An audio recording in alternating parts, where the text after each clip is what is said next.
Luta indígena pelo reconhecimento de sua cultura. Uma exposição de reportagens. Quando o português chegou, debaixo de uma bruta chuva, vestiu o índio. Que pena, fosse uma manhã de sol, o índio tinha despido o português. Oswald de Andrade. População indígena no Brasil. Um olhar sobre a população nativa no país. Segundo o último censo, realizado pelo IBGE em 2010, o Brasil é habitado por cerca de 818 mil indígenas, distribuídos por 827 municípios, um número que se assemelha à população de grandes capitais ao redor do mundo, e ainda assim, representando boa parcela dos cidadãos brasileiros. Os povos indígenas enfrentam lutas antigas que têm sua origem na colonização do país. Segundo dados da FUNAI, Fundação Nacional do Índio, antes da invasão dos europeus, o território Pindorama era morada de cerca de 3 milhões de habitantes nativos, posteriormente chamados de indígenas, em referência às Índias, local ao qual os portugueses acreditavam ter chegado. É muito comum que se resuma a história dos povos indígenas brasileiros a partir da colonização portuguesa. De fato, esse acontecimento é um marco na trajetória dos povos indígenas, pois a partir disso inicia uma luta pelas terras, pela sobrevivência e por direitos básicos que perdura até os dias de hoje, somando 522 anos de resistência. No primeiro século de contato, 90% dos indígenas foram exterminados, principalmente por meio de doenças trazidas pelos colonizadores, como a gripe, o sarampo e a varíola. Nos séculos seguintes, milhares de vítimas morreram ou foram escravizadas nas plantações de cana-de-açúcar e na extração de minérios e borracha. Em 5 séculos, 700 das 1.200 nações indígenas foram exterminadas. Segundo pesquisas do antropólogo Darcy Ribeiro, 55 povos desapareceram somente na primeira metade do século XX. Na década de 1950, a população tinha caído para um número tão baixo que foi previsto que nenhum indígena sobreviveria até o ano de 1980. Estima-se que, em média, um povo se tornou extinto a cada ano entre 1900 e 1957. Depois de se tornarem escravos da colônia portuguesa, os povos indígenas passaram a enfrentar diversas lutas em torno da própria sobrevivência. Com o extermínio de povos indígenas e a escravidão, milhares de famílias e indivíduos afugentados se refugiaram em áreas remotas, evitando o contato com pessoas não indígenas. Sendo assim, esses povos perderam o acesso e direito às próprias terras, sem a possibilidade de cultivar alimentos ou ter acesso a rios para pescar, já que as grandes cidades iniciaram suas atividades em torno das águas. Daí em diante, os enfrentamentos às invasões, às queimadas, aos grileiros, à fome, à discriminação, tornou-se uma árdua rotina dos povos indígenas. Povos indígenas da Paraíba lutam pela sobrevivência de suas tradições em meio a ataques a direitos. A reportagem é do G1. No chamado Dia do Índio, as histórias de quem tenta manter vivas as tradições e as crenças dos povos originários que habitavam o território daquilo que hoje é conhecido como Paraíba.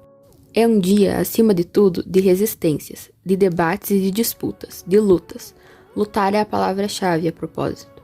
Pela própria sobrevivência, pelo resgate de suas culturas, de suas tradições, de seus idiomas, de suas expressões, de suas crenças.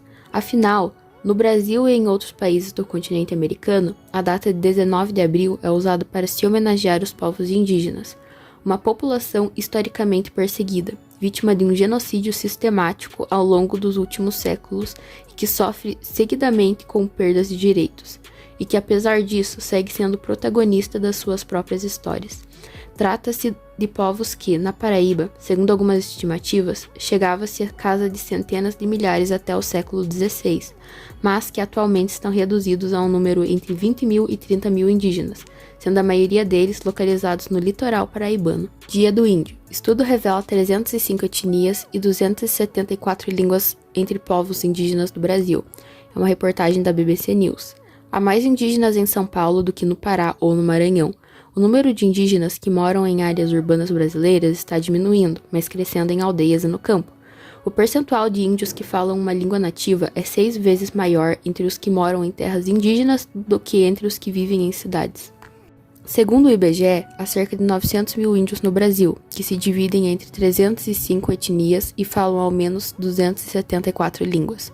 Os dados fazem do Brasil um dos países com maior diversidade sociocultural do planeta. Em comparação, em todo o continente europeu, há cerca de 140 línguas autóctones, segundo um estudo publicado em 2011 pelo Instituto de História Europeia. O estudo diz que, entre 2000 e 2010, os percentuais de indígenas brasileiros que vivem nas regiões Sul e Sudeste caíram, enquanto cresceram nas outras regiões.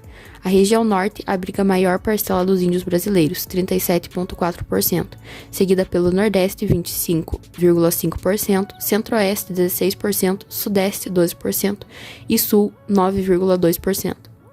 Segundo a pesquisadora do IBGE, Nilza Pereira, autora do texto que acompanha o estudo, uma das hipóteses para a redução do percentual de indígenas no Sul, Sudeste e em cidades são os movimentos de retorno a terras tradicionais. Nas últimas décadas, intensificaram-se no país as chamadas retomadas, quando indígenas retornam às regiões de origem e reivindicam a demarcação desses territórios.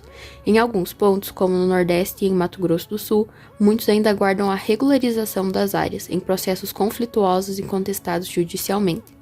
Em outros casos, indígenas podem ter retornado a terras que tiveram sua demarcação concluída. Hoje, 57,7% dos indígenas brasileiros vivem em terras indígenas.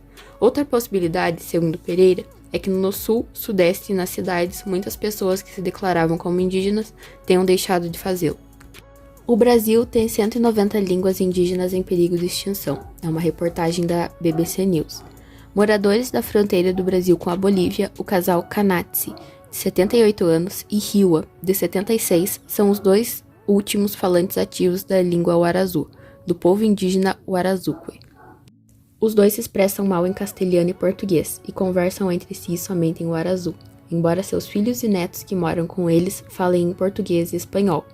Aquela casa desperta, para quem entra nela, uma sensação incômoda de estranheza, como se o casal idoso que vive nela viesse de outro planeta, de um mundo que eles nunca poderão ressuscitar, escrevem os pesquisadores Henri Ramírez, Valdir Vegini e Maria Clara Victorino de França, em um estudo publicado na revista Liames, da Unicamp.